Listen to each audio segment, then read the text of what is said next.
those who listen to me often know that I give the media, the mainstream media, a hard time. The reason I give them a hard time is that they're still practicing that old school journalism, he said, she said, and not be the true fourth estate, the one that's telling you that, well, he said this, but he's wrong. She said this, but she's right, or whatever. There is a right and a wrong for many issues. Yes, there are some with gray areas, but there's a right and a wrong. In this case here, Joya and Reid did the perfect analysis of comparing economically what Kamala Harris is going to do versus what Donald Trump is going to do, what Donald Trump has done. And she gave it the proper perspective.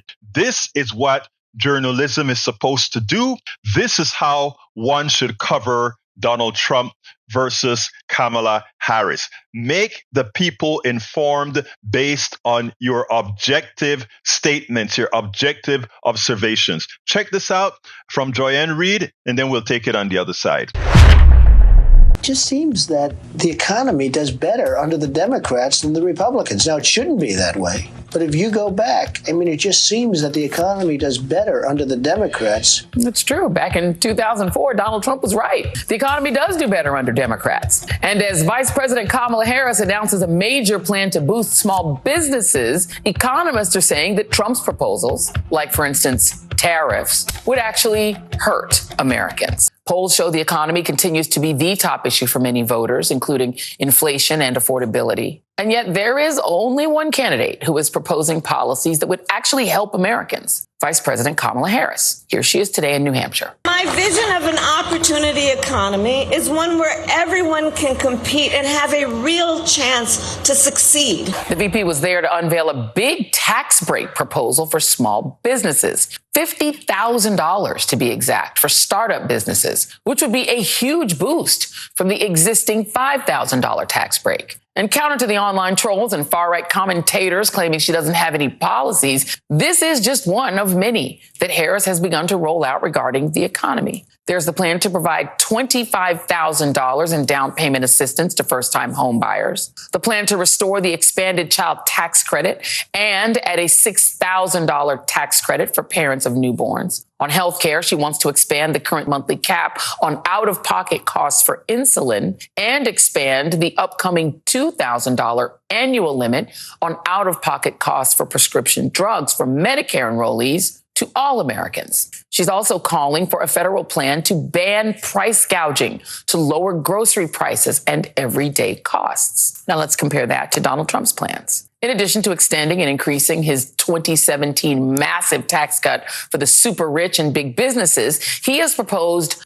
deporting roughly 11 million undocumented immigrants, which would cause huge problems for the agriculture and construction sectors, resulting in higher food and housing costs for Americans. He's also proposed imposing a 10% tariff on all products imported to the U.S. and up to 60% on all Chinese goods, which would essentially be a tax on every single one of those goods, meaning higher costs for American families. And his go-to line for how he will somehow pull a rabbit out of a hat to make everything more affordable is drill, baby, drill, i.e., by bringing energy costs down, all costs will come down. Okay, the problem with that plan is that under the Biden-Harris administration, the United States is already producing more oil, not only than any other time in U.S. history, no, but more than any other country on the planet ever has, ever. You don't need to take it from me, y'all. Moody's Analytics found that Harris's plans would cut the deficit by nearly $3 trillion, while Trump's plans would add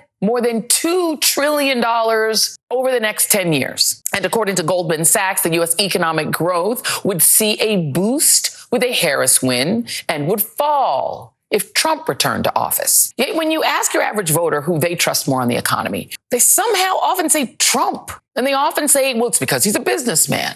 Okay, well, look at his current businesses. In addition to his 6 previous bankruptcies, 6, his latest business endeavor, Trump Media, the social media company behind Truth Social, is headed in the direction of becoming unlucky number 7. That is because over the past 6 months, the stock price has dropped a whopping 70%, and it is continuing to drop. Now just think what it would be like if Trump was again in control of the entire nation's economy.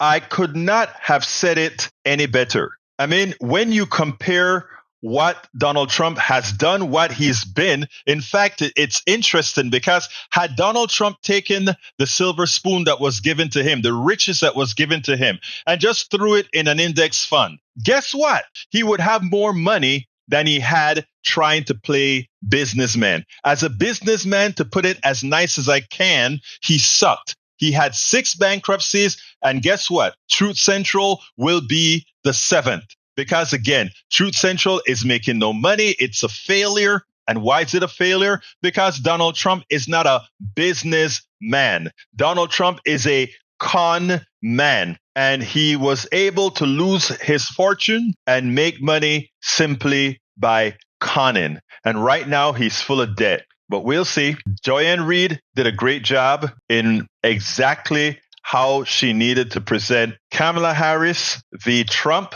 in an objective manner based on simple facts. We spend a lot of time deconstructing the news, trying to parse it into a form that everybody can understand. We try to find those little nitpicks where it flies above the fray, etc. If you really like these videos that we do, I want to ask a big favor. Please go ahead. Number 1, subscribe to our channel. And number 2, please join if you can. Thank you so kindly for watching. Keep watching. Please remember to share. We must populate the entire internet with our progressive message, a message that we know is what most Americans say that they want. So help us, please join.